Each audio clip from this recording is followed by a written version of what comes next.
Hello dear students, good evening to all of you. It's a class of PGT, and as you have seen in the earlier video, the topic of discussion is brief life sketch of Math 1. But before beginning the topic of discussion, note down the right response of the questions which were asked earlier to you. जो पहले आपसे पूछे गए थे उन प्रश्नों के उत्तर को देख लें. पहला है which poem of tension is called a mammoth. Question number A, which poem of tension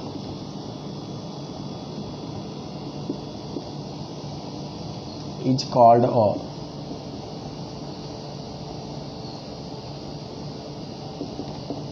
इसका मतलब होता है लार्ज, ह्यूज, विशाल, बृहद कहा जाता है. तो इसका मतलब हो गया इन मेमोरियम. वह क्या है? इन मेमोरियम है. दूसरा है AHH died of. Question number 2, AHH died of. यह कैसे मरे थे? तो सेरेब्रल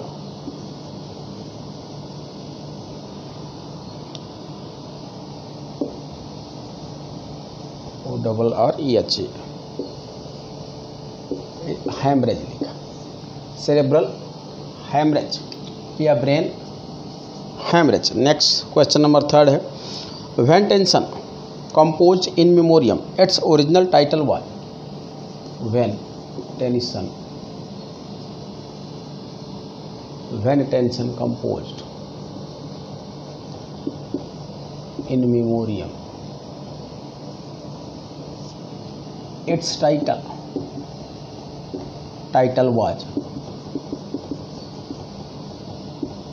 इसकी टाइटल क्या थी? The way of the soul. The way of the, जो राइट रिस्पॉन्स है वो क्या है? यहाँ the way of the soul है. नेक्स्ट यहाँ पे 4th क्वेश्चन है the prologue of In Memoriam was composed in the year. The prologue of in memoriam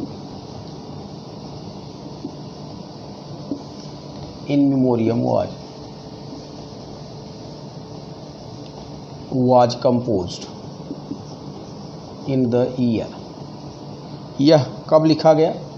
तो 1849 में लिखा गया, just before its publication. Next यहाँ पे क्वेश्चन नंबर 5 है In memoriam ends with a description of the marriage of. In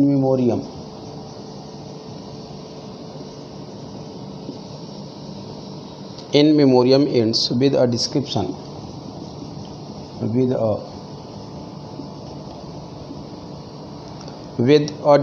of the marriage of tension. Description of the marriage of tensions. Tension sister कौन सी बहन थी? तो Sicilia. वह है CECILIA. in 1842 with Edmund of EDMUND. Edmund of Lexington LUSHINGTON. तो यहाँ पे यह राइट रिस्पांस हो गया. चले देख लें जो आपसे प्रश्न पूछे गए थे उनका उत्तर यहाँ पे लिखा गया है. पहला प्रश्न है which poem of tension is called a mammoth. Mammoth means large होता है, ह्यूज होता है, विशाल होता है, बृहद होता है, जस्ट लाइक बनियान, भरगत की तरह. तो इन मेमोरियम को कहा जाता है because it is a collection of 133 poems including prologue and epilogue as you have studied it earlier, जैसा कि आपने पढ़ा है. दूसरा है AHH died of. Arthur Henry Hallam की डेथ कैसे होती है? तो कई बार बताया गया है, सेरिब्रल हैमरेज के द्वारा होती है. नेक्स्ट है when Tennyson composed In Memoriam its title was the way of the soul. जब टेंशन महोदय ने इन मेमोरियम को कंपोज किया था उस समय पे इसकी टाइटल क्या थी? टाइटल थी the way of the soul थी. नेक्स्ट है the prologue of In Memoriam was composed in the year. Prologue आपको बताया गया है कि लास्ट में कंपोज किया जाता है in 1849, just before its publication किया जाता है। नेक्स्ट है in memoriam ends with a description of marriage of Tennyson sister Cecilia in 1842 with Edmund of Lushington. इसीलिए इसे देखें तो एपिथेलियम और सॉन्ग ऑफ मैरिज या न्यूबिटल सॉन्ग भी कहा जाता है, जो कि आगे प्रश्न में समाहित किया गया। कुछ छोटी छोटी चीज़ें होती हैं जो आपको बताया गया कि छूट जाती हैं पढ़ाते समय या उन पे डिटेल जिसका नहीं होता है उनको प्रश्न के लिए रिमेन रख दिया जाता है। अब चलें देख लें जो टॉपिक ऑफ डिस्कशन था, जो चल रहा था, the brief life sketch of Matthew Arnold. यहाँ पे जो टॉपिक ऑफ डिस्कशन था वह क्या था, मैथ्यू आर्नल्ड था। आपने देखा कि Matthew Arnold was the father of the most popular strict and practical philosopher critic and author sir या doctor Thomas Arnold. Thomas Arnold महोदय के यह बेटे थे। आपने जहाँ तक इनके बारे में स्टडी किया वह क्या है, 1841 when he was admitted in the college, जब इनको कॉलेज में दाखिला दिलाया गया था उसके बाद का आपको यहाँ पे लिखाना रह गया था। तो शॉर्ट में इनके बारे में लाइफ स्केच देख लें जिससे कि आज कंप्लीट हो जाए। जिनको पढ़ा जा रहा है वह क्या है, MATTHEWARNOLD। यह क्या है, मैथ्यू आर्नल्ड। जो चल रहा था topic of discussion life sketch, life in short या इन ब्रीफ, संक्षेप में इनका लाइफ स्केच चल रहा था। तो आपने जहाँ तक लिखा था उसके आगे लिखाना जो शेष था वहाँ से लिख दिया जा रहा है। तो यहाँ तक आपने लिखा था सो ड्यूरिंग दिस पीरियड,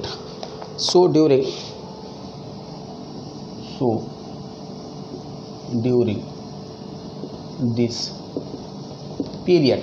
अब यह जिस पीरियड की बात हो रही है वह क्या है, 1841 टू 1844 की बात है।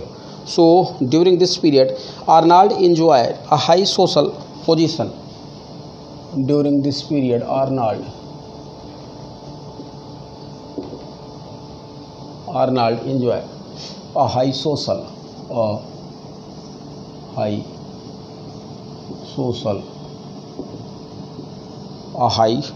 position at Oxford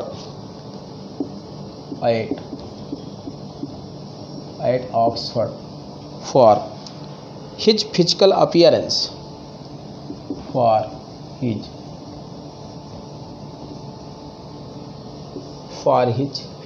appearance,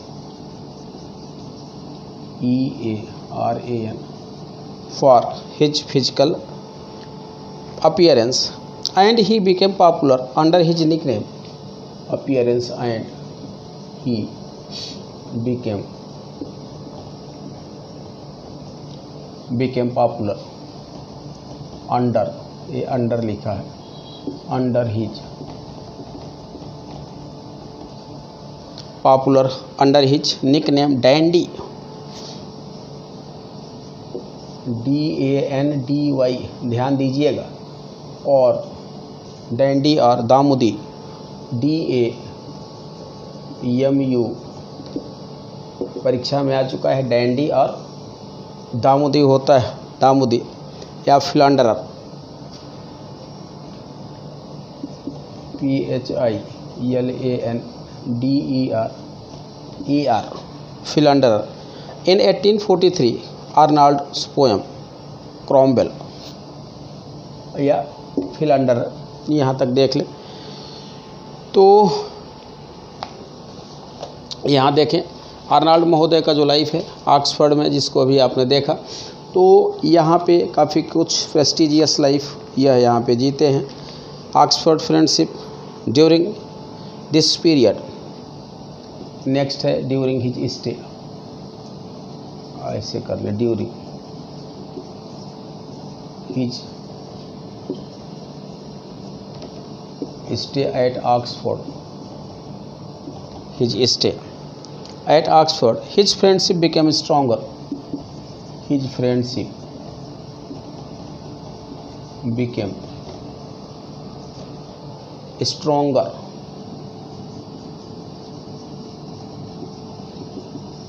stronger with Arthur Hugh Clarke, with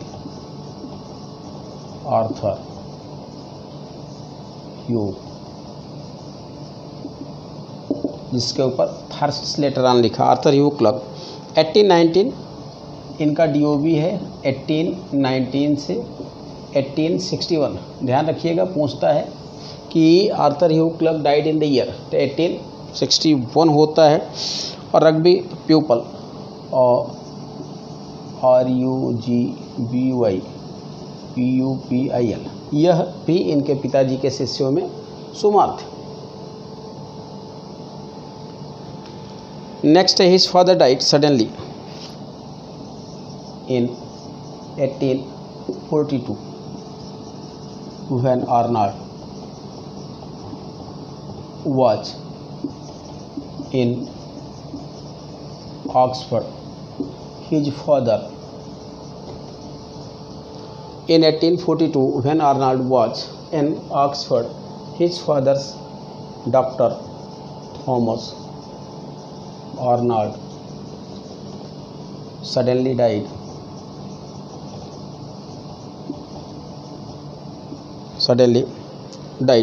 Due to heart disease. Died due to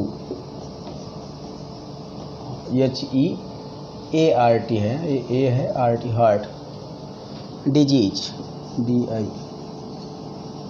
disease. इनके फादर दिवंगत हो जाते हैं। His poem Cromwell, his poem Cromwell CROM, कौन सी कविता है? His poem Cromwell won the Newdigate prize. Poem Cromwell won the NEWDI Newdigate prize in the year 1843। अभी कहाँ तक आपने पढ़ा है? 1843 तक पढ़ा है। चलें देख लें। सो ड्यूरिंग दिस पीरियड का मतलब जो लिखा जा रहा है वह क्या है? 1841 to 1844।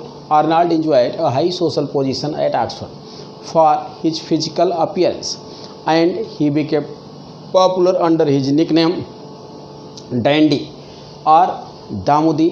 फिलंडर means a fashionable youth, जिसका मतलब होता है अ फैशनेबल यूथ होता है। During his stay at Oxford his friendship became stronger with Arthur Hugh clerk.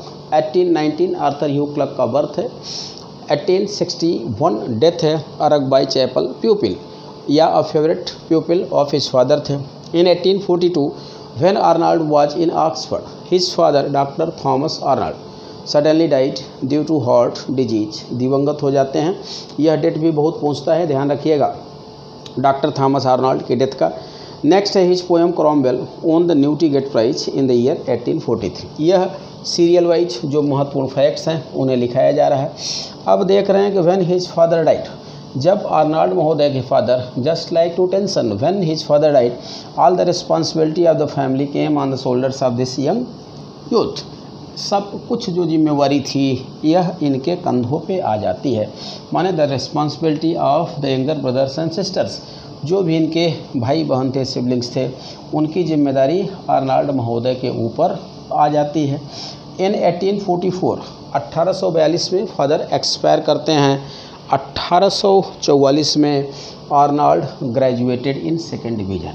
Arnold महोदय का ग्रेजुएशन कब कंप्लीट होता है? 1844 में होता है।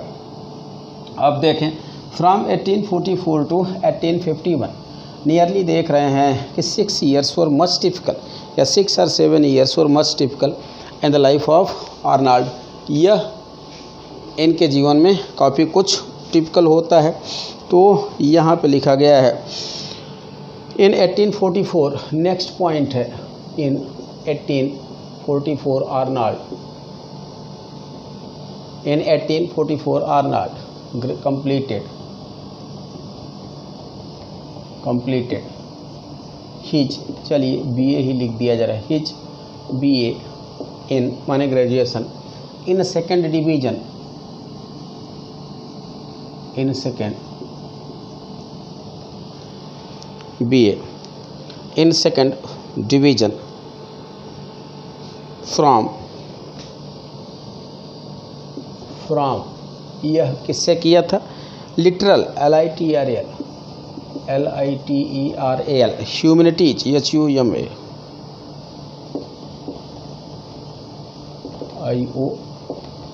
यह किससे करते हैं? लिटरल माने साहित्यिक, ह्यूमैनिटीज माने ह्यूमैनिटीज होगा। 1844 में इनका ग्रेजुएशन कंप्लीट होता है। इन 1845 after a short interlude, in 1845 after a short interlude means अंतराल, short interlude of teaching कुछ दिनों तक पढ़ा है, short interlude of teaching at RUGBY वहाँ पे जहाँ इनके फादर थे Rugby chapel. Arnold was elected fellow, Arnold was elected fellow of Oriel college, fellow of ORIEL COLLEGE। Arnold was elected fellow of Oriel college Oxford, यहाँ यह fellow select होते हैं। Oriel college Oxford OXFORD, Oriel college Oxford. अब देखें so from after 18,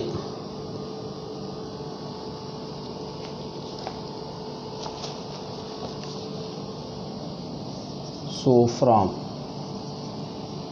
1844 to 45 to 1851, 44-45 से लेकर 51 तक आर्नल्ड्स life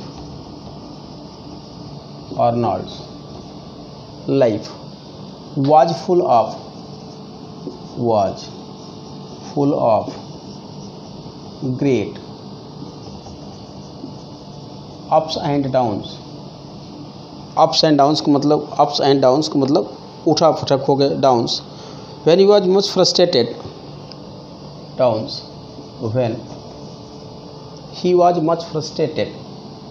when he was much frustrated taking his target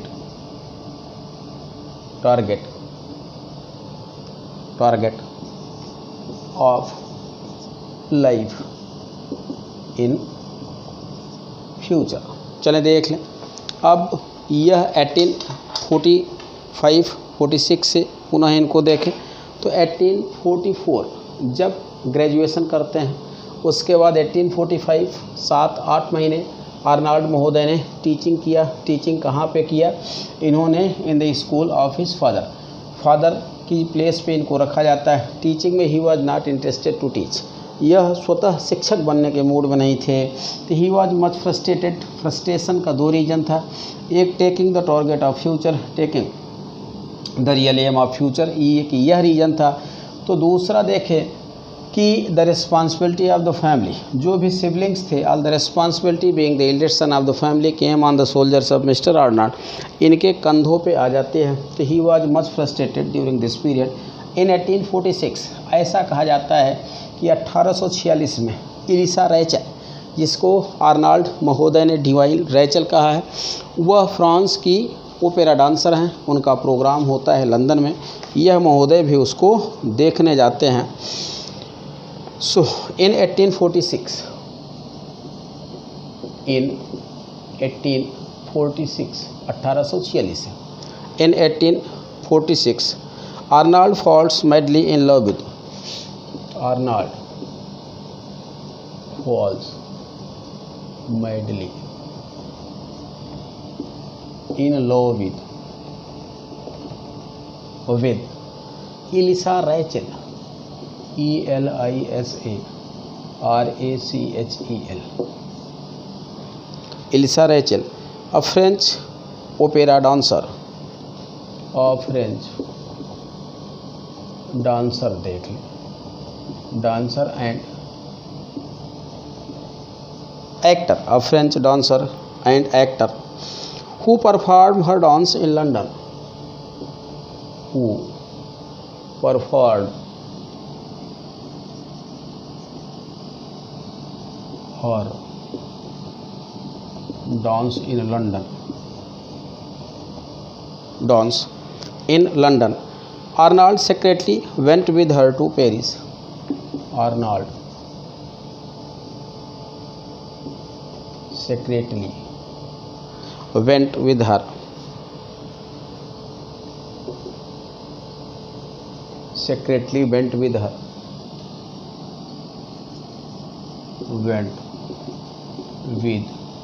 to PARIS, कहाँ चले जाते हैं, went with her to Paris and attended all her performances.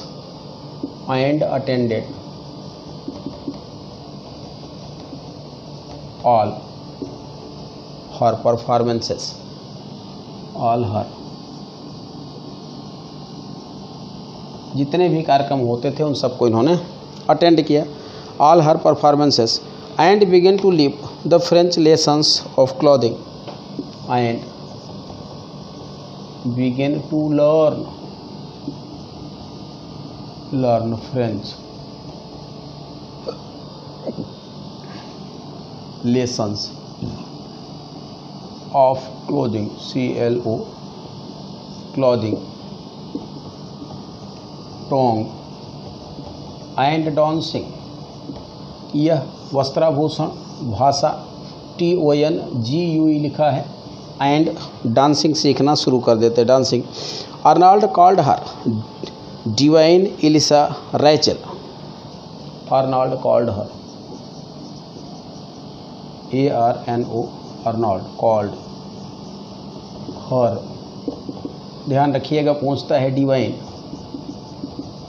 Elisa Rachel, divine Elisa Rachel. यह इनका एक अध्याय था जो कब शुरू होता है, 1846 में, divine Elisa Rachel. But after a few months of this event,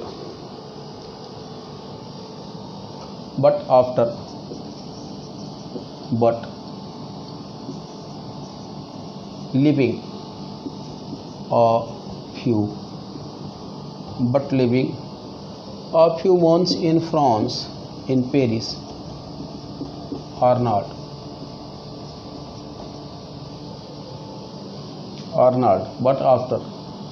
but living a few months in Paris, Arnold came to London, taking the suggestions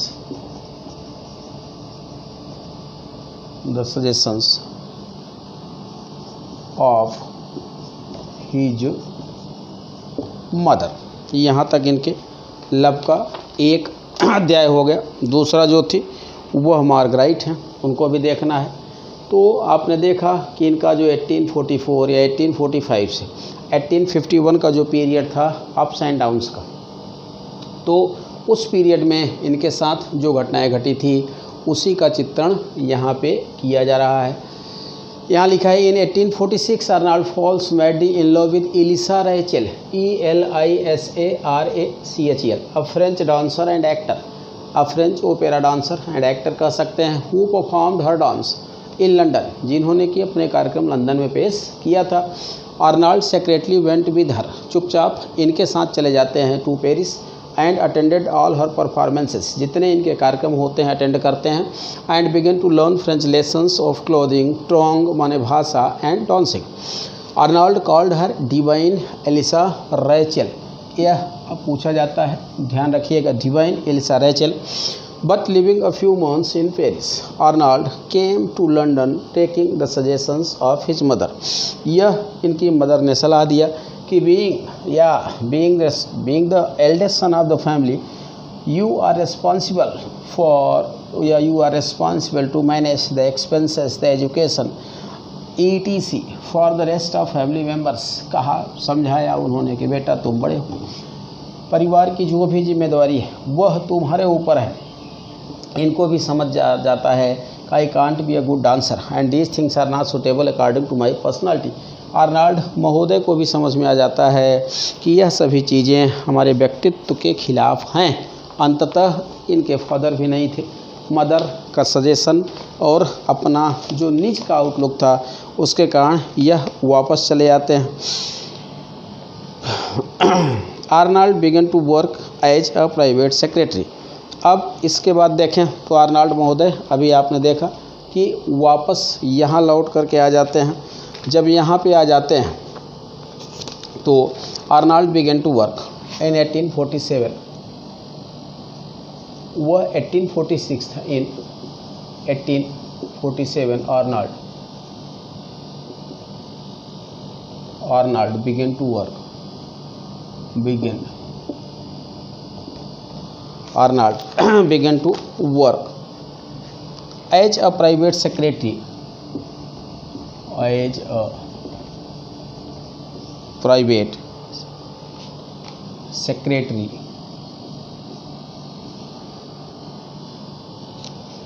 secretary to Lord Lansdowne, to Lord Lansdowne,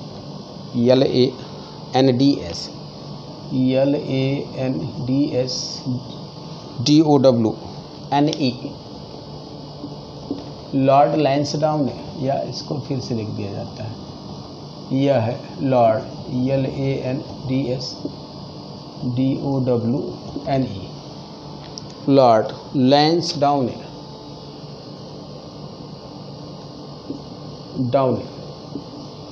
यह महोदय कौन थे? Lord president of the council, LORD, Lord president, PRESI, Lord president of the council, of the COUNSI, of the council. यहाँ यह काम करना शुरू कर देते हैं, लेकिन इसी दौरान देखते हैं कि Arnold again falls in love with a school teacher या विद ए स्कूल मास्टर। देख रहे हैं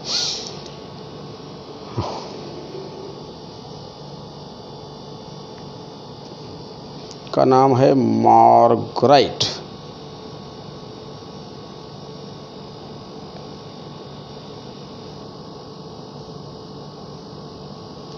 इन 1847 यहाँ पे हैं, इन 1847 Arnold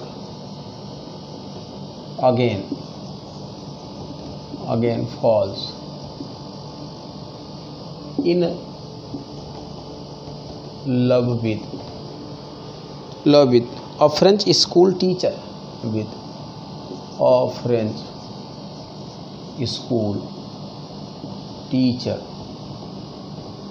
school teacher Marguerite,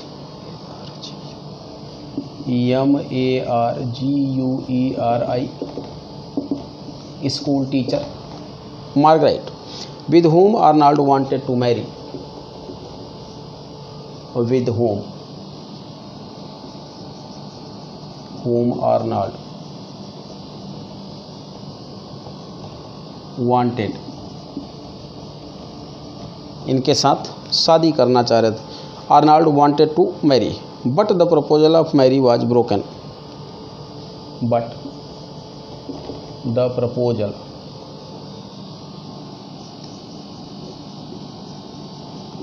proposal of marriage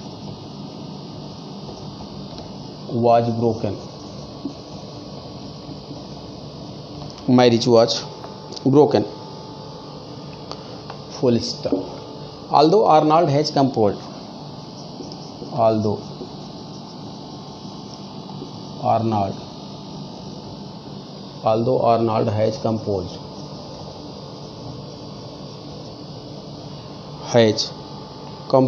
a few poems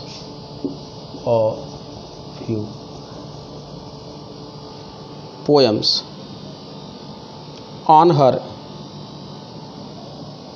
a few poems on her, but he never disclosed her real identity,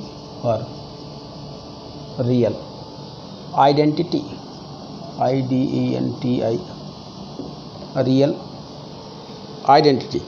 इन्होंने उसकी real identity कभी डिस्क्लोज नहीं किया था। Next, in 1849 Arnold again falls in love with, in 1849 Arnold again, in 1849 Arnold again falls in love with, again falls in love with Frances Lucy, with FRANC, Frances Lucy, with whom he married। अब चले देख लें, यहाँ तक लिखाया गया है, मिटा दिया जाता है।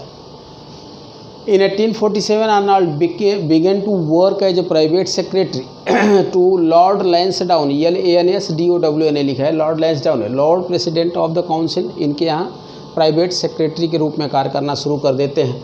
1847 में पुनः इनके साथ एक घटना घटती है।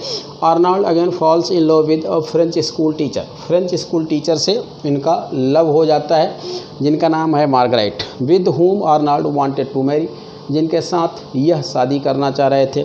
But the proposal of marriage was broken. Next, although Arnold has composed a few poems on her, Arnold महोदय ने मार्गरेट के ऊपर कुछ कविताएं लिखा है, but he never disclose her real identity, इन्होंने रियल आइडेंटिटी को कभी डिस्क्लोज नहीं किया है।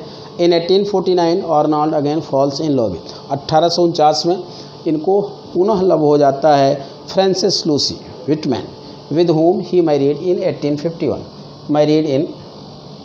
तो यह आर्नल्ड की लाइफ है। इस बार आर्नल्ड महोदय का जो थर्ड विलव्ड है, she was the daughter of a जज, यह क्वींस काउंसिल के जज की लड़की थी। जब उन्हें पता चलता है, आर्नल्ड महोदय, बहुत इंटरेस्टिंग स्टोरी है, आर्नल्ड महोदय पहुंच जाते हैं and he disclose his desire before the जज या before the father of Francis Lucy, उनके फादर से डिस्क्लोज कर देते हैं कि I am desirous to marry your daughter, शादी करने के लिए वह इनको समझाता है कि my dear son, the job of a private secretary is not enough to begin a married life. वह इनको समझाता है कि यह जो जॉब ऑफ प्राइवेट सेक्रेटरी है, यह मैरिड लाइफ के लिए इनफ नहीं है। अब नेक्स्ट इवेंट देखें। In 1849 he published his first book of poetry. In 1849 he published his FIRST first book of poetry, his first book of poetry, The Strayed Reveller, the STRAYED REVELL, यह first collection है, इनका ध्यान रखिएगा, publish होता है। Next, in 1850 after the death of Wordsworth, in 1850 after the death of William Wordsworth,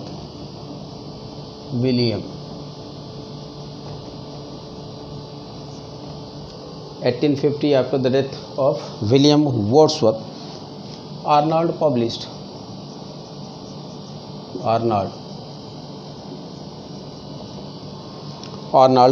Memorial Verses, MEMORIL, Memorial, VER, Memorial Verses,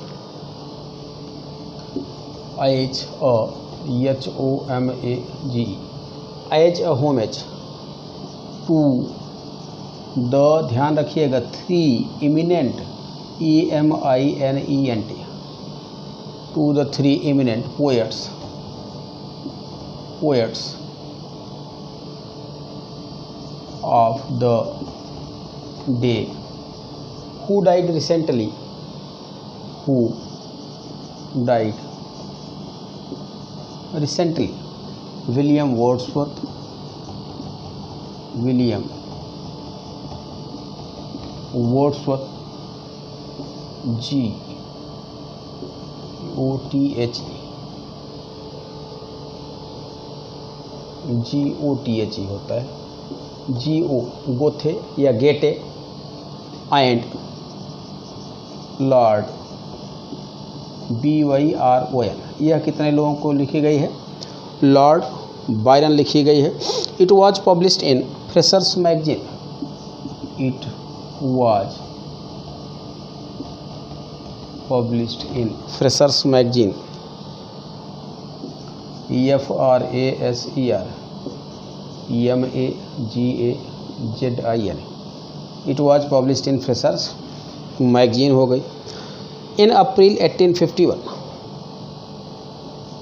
इन वो जो वहाँ छूटा था यहाँ पूरा हो रहा है। In April 1851 Arnold was appointed, Arnold was appointed, Arnold was appointed her magistrate, her माने रानी के लिए है, M-A-J-E-S-T-Y magistrate, inspectors of schools, INSPECTOR inspectors of SCHOOLS, यह इनके पद का नाम है। Her magistrate inspectors of schools and just, चले यहीं तक है, आगे लिखा जा रहा है। यहाँ देख लें। In 1849 he publish his first book of poem, first collection of poem the strayed reveller. इनका यह पूछता है भाई, ध्यान रखें कि Arnold's first collection of poems कौन सा है, तो वह है द स्ट्रेट रेवलर है। इन 1850 after the death of William Wordsworth Arnold published, ऐसा कहा जाता है जब वर्ड्सवर्थ पढ़ेंगे तो वहाँ पढ़ाया जाता है कि वर्ड्सवर्थ के जो एल्डेस्ट सन इन लॉ है, दामाद हैं, डॉक्टर क्विलमैन, वह आर्नल्ड के क्लोज फेलो थे। उनके कहने पर इन्होंने मेमोरियल वर्सेस को लिखा, as a homage, as a tribute to the 3 eminent poets of the day. 3 लोगों के ऊपर है who died recently. William Wordsworth है, G-O-E-T-H-E होता है, गेटे यहाँ ई छूट गया है, G-O-E है, G-O-E-T-H, यह गेटे कहे जाते हैं, गेटे। एंड लॉर्ड बायरन, यह भी है, एंड लॉर्ड यह बायरन है।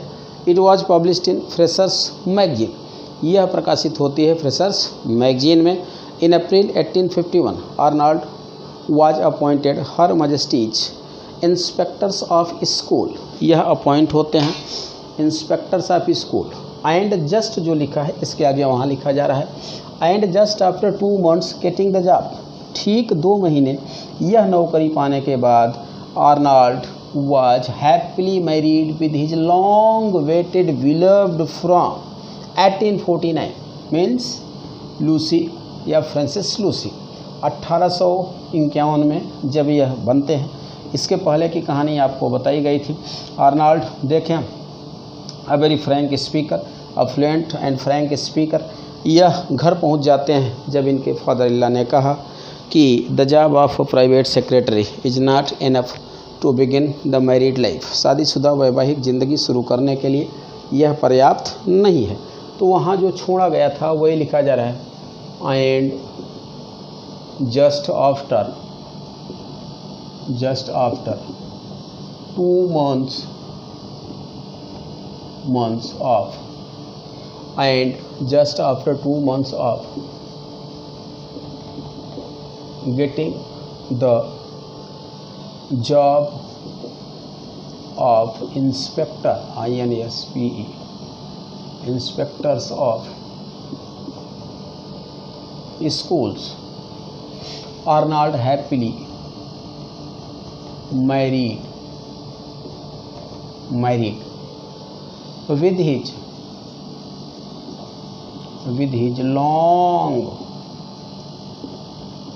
WAITD, with his long-awaited beloved, BELO, with his long-awaited beloved Frances Mary, waited beloved, FRANCES MARY, इनका नाम क्या है? सॉरी, फ्रांसिस लूसी है, Francis LUCY, Lucy, daughter of Lucy, DAUGHT, daughter of sir William Wightman, sir William WIGHT, daughter of sir William Wightman. यह जो थे William Wightman महोदय, justice of the queen's Bench, William Wightman, justice of the queen's Bench, Queen's Bench. यह क्या थे? Justice of the queen's bench थे, जिनसे शादी होती है। अब अभी आपने क्या देखा? इनसे शादी। Arnold describe his duties as a school inspector. Arnold has describe, DESCRIB, Arnold has described his duty as inspector, INSPE, inspector of schools, inspector of schools, drudgery, DRUDGERY, boring, bogus, नीरस। In 1852, Arnold published his second volume of poems. In 1852, Arnold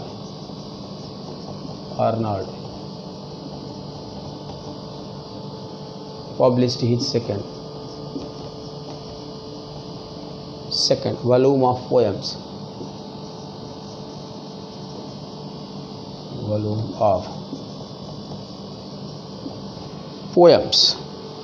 Empedocles on Etna, EMPEDOCLES on ETNA, Empedocles on Etna, and other poems, इतना and है, and other poems. In 1853 he published, चले next आगे लिख दिया जा रहा है, यहाँ तक देख ले। And just after 2 months of getting the job, ये जस्ट आफ्टर यहाँ पे छोड़ा गया था जो उसके आगे का सेंटेंस है। And just after 2 months of getting the job of inspector of schools, Arnold married with his long waited beloved. Arnold happily married होगा, प्रसन्नतापूर्वक करने तो ज़्यादा सेंटेंस है। आर्नोल्ड यहाँ पे कर लें HAPPILY, Arnold happily married with his long waited beloved Frances Lucy, daughter of sir William, इनकी sir William Wightman, justice of the queen's bench थे। Arnold has described his duty as inspectors of school, drudgery, boring, नीरस। In 1852 Arnold published his second volume of poems, Empedocles on Etna and other poems. अब यहाँ से देखें कि after 1851 जब Arnold महोदय को देखें कि after getting the government job, inspector of schools and being married with long waited beloved, Arnold began to live a settle life. Arnold महोदय एक सेटल लाइफ जीना शुरू कर देते हैं। And after this year, माने after the year of the marriage and getting the job, Arnold decided to devote his more time to the poetic vocation. Arnold महोदय ने poetic composition के लिए अब ज़्यादा से ज़्यादा वक्त देने का इरादा बनाया।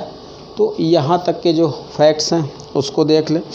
इन 1853 ही पब्लिश्ड, नेक्स्ट पॉइंट है इन 1853 In 1853, Arnold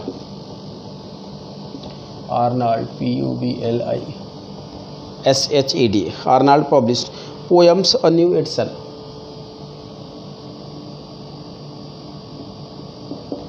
ये भी कलेक्शन है, पोएम्स और न्यू एडिशन और न्यू।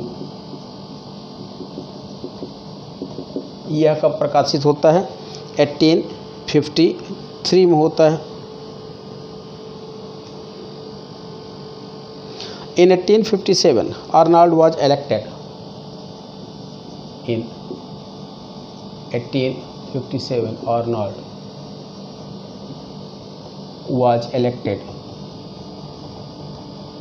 इन्हें इलेक्टेड किया जाता है प्रोफेसर ऑफ पोएट्री। इलेक्टेड यार,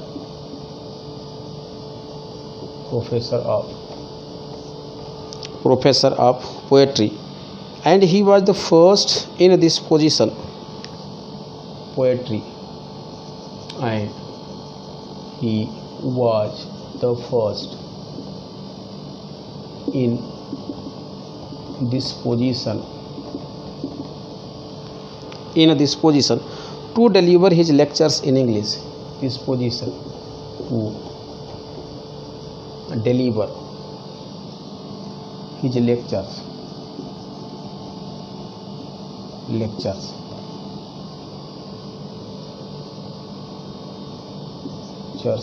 in English rather than in Latin. In English, RATH, rather than in Latin.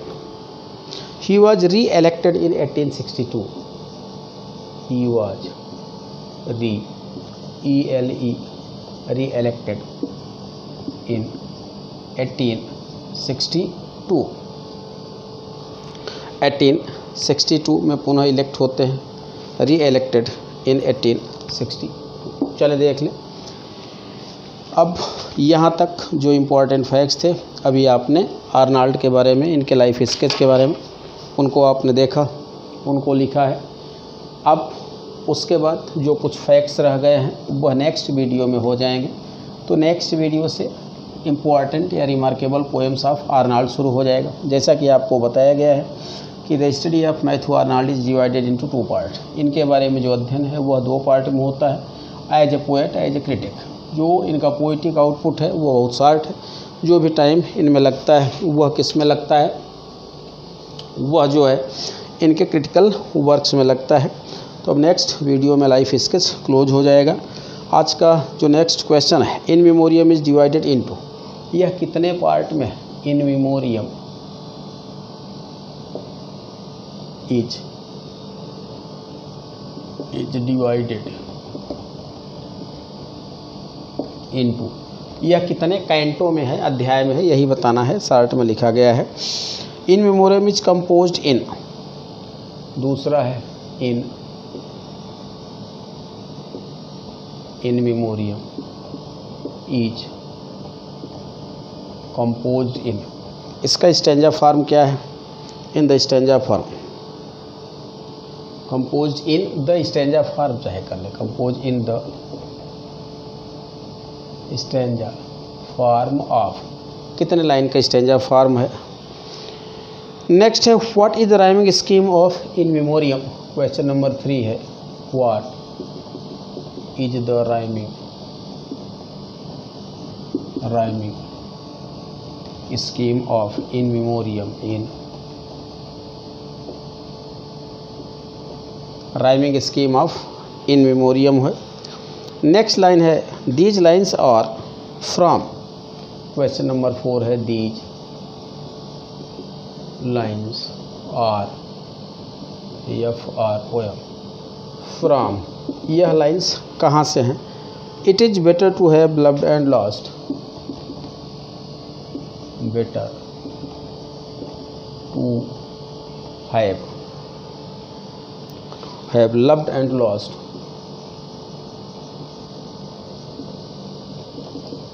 lost than never to have loved at all, than never than never to have loved at all, loved at all। यह कहाँ से ली गई है आपको बताना है। Next है 2 nature, nature red in tooth and claw, red in tooth and claw is a line taken from, यह एक लाइन है, यह कहाँ से ली गई है आपको बताना है। तो फिर से एक बार प्रश्नों को देख लें। In memoriam is divided into, in memoriam को कितने भाग में बांटा गया है। दूसरा है in memoriam is composed in the stanza form of, यह कितने लाइन के स्टेंजा फॉर्म में लिखी गई है। नेक्स्ट है what is the rhyming scheme of In Memoriam, rhyming scheme क्या है। नेक्स्ट है दीज लाइन्स आर फ्रॉम, यह लाइन्स कहाँ से ली गए हैं। It is better to have loved and lost than never to have loved at all. Next है 2 nature red in tooth and claw is a line from, यह कहाँ से ली गई है। तो यह जो प्रश्न पूछे गए हैं they are taught already to you, या these things are taught already to you, so try to search them, आप उन्हीं में से इनको सर्च करने का प्रयास करें। आर्नल्ड महोदय का लाइफ स्केच नेक्स्ट वीडियो में समाप्त हो जाएगा। एज अ पोएट के बारे में संक्षेप में लेक्चर होगा। उसके बाद आर्नल्ड की पोएम्स, आर्नल्ड को मैक्सिमम आप माने कि नॉट मोर देन 10 वीडियोज। उसके बाद पहुंच गए आप मॉडर्न एज में, पहुंच गए इलियट में। तो आज का क्लास यहीं तक। Okay, best of luck, good night to all of you, bye.